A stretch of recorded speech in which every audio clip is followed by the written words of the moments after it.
Oh yeah, today on Budget Lawns, we're going to talk about the one and really only thing you have to do to have a nice lawn. Sounds crazy, right? I ain't lying. I wouldn't lie to you, my friends. I appreciate you joining me here on Budget Lawns. Thank you so much for being here as always. If you like this video and it helps you at all, please give me a thumbs up, comment down below, and subscribe if you haven't already. All right. Picture this. I want to pick up a new hobby. I've gotten into cars. I love old classic cars. Does that mean I have to know all the ins and outs of the engine and how the motor works? Or can I just like the designs and the shapes and the sounds and the colors and the interiors? Get where I'm going here?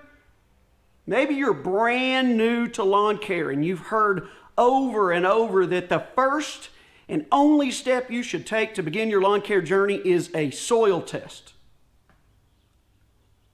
Seriously? So if I'm going to get into lawn care, I have to know all the science? Just as if I was to get into cars, I have to know all the workings of a motor? I want to get into lawn care because I want to mow. That's all I want to do. I want to have a nice lawn. I want it to be green and beautiful and better than it was. Just like with a car. If I get into cars, I just want to drive them. I like driving, rolling down the windows, turning on some tunes and feeling that air brush through my hair. But you don't have to do a soil test, my friend. Really, if you want to get into lawn care, you really only have to do one thing. One thing will make your lawn improve by leaps and bounds. And it doesn't begin with a soil test. Really, it begins with just knowing your grass type. You have to know your grass type. I did a video last year, I'll leave it linked down below, that will tell you how to identify your grass type, or at least help you out. You got to know that first. But when it comes to the one and only thing you got to do to have a nice lawn, it comes down to that thing you push around. Maybe the blade spins like this or it spins like that, and it cuts the grass. It really just comes down to mowing. You want to improve your lawn this season, but you don't want to do really much at all. You just want to do the bare minimum, and I mean the bare minimum. Get off the couch, get your lawnmower out of the garage, and push that sucker around more per week than you ever have before. And I know it's going to sound crazy. Maybe you're used to mowing once a week or once every 2 weeks, and you thought, that looks great when you're done. I promise you, you get that lawnmower out and you mow twice a week. Now, perhaps you want to mow 3 times a week or 4 times a week. The more you mow, the better your lawn will be. Now, I know we can sit here and talk about other cultural practices that are really necessities to having better than an average lawn, really a very nice lawn. But if you're looking to turn the tide a little bit this year to where you're just not the worst in the neighborhood, if you get out and mow more, it will make all the difference in the world. Sure, some fertilizer, that's going to help tremendously as well. Sure, proper watering, 1 inch of water a week is going to help a lot too. And maybe taking care of some weeds with a pre-emergent to prevent them or a post-emergent to kill them. Those other 3 steps that we always talk about here on the channel, cultural practices, are going to help a lot as well, but nothing will help as much as mowing will. Mowing is key. Oftentimes, if you drive around your neighborhood, you'll find that there are lawns that look better than yours. And you may be surprised to know that they're probably not doing much more than you are other than mowing it a lot. They're probably just getting water from rain, probably not doing much in the way of fertilizer or taking care of weeds. But believe it or not, mowing and mowing properly will help you out tremendously. So what do I mean by mowing properly? Well, if we're going to mow a lot, and it helps to possibly fertilize, mowing properly includes mulching your clippings. Don't bag them up. Don't remove them from the lawn. Let's say you're not going to buy any fertilizer at all. Did you know that just mulching your clippings throughout the season can help provide about one application of fertilizer to your lawn? And I know you've heard all these other things that say, well, I got to bag my clippings if I have thatch or if I have fungus or all these other things. Well, look, last year I did a video that goes through what the research really says about grass clippings from my local extension office at the University of Arkansas. I'll leave a link down below to that video as well, so you can see that perhaps some of the things you've heard about your grass clippings being left on your lawn just aren't true. So mulch those clippings for some fertilizer.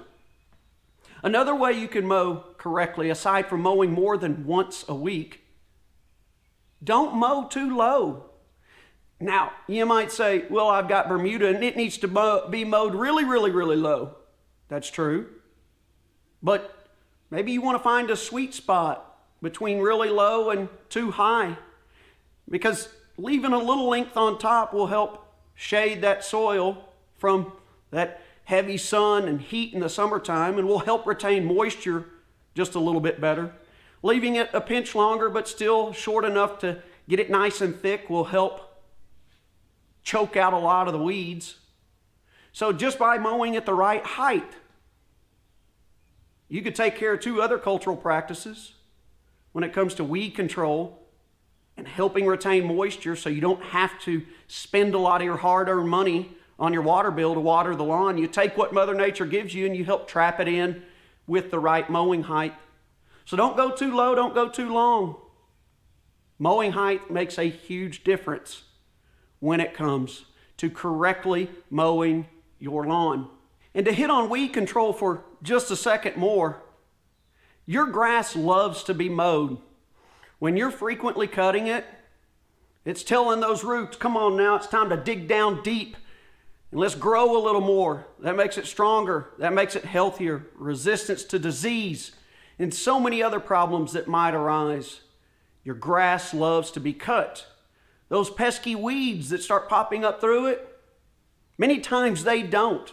Sure, there are some weeds that will thrive from being cut just like the grass will, but for the most part, I found in my experience that the more I mow, the more I take off of those pesky weeds, they just don't like it. They don't have that leaf blade coverage and all the other things they need to take in the nutrients to survive, where the grass, it's tickled to death when you keep cutting it.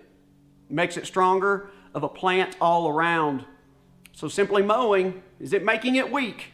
It's making it tough. So if you're going to put in all that effort this season, mowing more often, mulching those clippings and at the right height, I don't want you to forget these last two tips that are the icing on the cake. Don't be cutting your grass with a dull mower blade.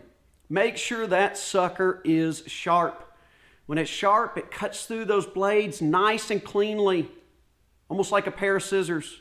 Where if it's dull, it does more ripping and tearing of the grass blades. Not only will it look prettier with a sharp mower blade, because it'll stay more green and won't have those brown frayed edges, it will also make it stronger and resistance to diseases and pests. Keep that blade sharp. And this last one, it's too simple not to do it. Don't go out and mow your lawn in the same exact direction every time. Mix it up. If you mow parallel to the house one time, mow perpendicular the next. If you mow every time in the same direction, you're just teaching that grass to lay down, and that's not what we want. We want it to stand up nice and tall and strong. So a sharp blade, mowing in different directions. You put those together with often and mulching in the right height, I promise you, you'll be shocked at the way your lawn looks at the end of the season without really doing anything else. Oh, and by the way, I'm not interested in cars. That was just like a hypothetical to, set up my story and knock it out of the park. I hope I did that. I hope you enjoyed the conversation we had here today. If you did, again, please give me a thumbs up, comment below, subscribe if you haven't already, and I hope to see you next time.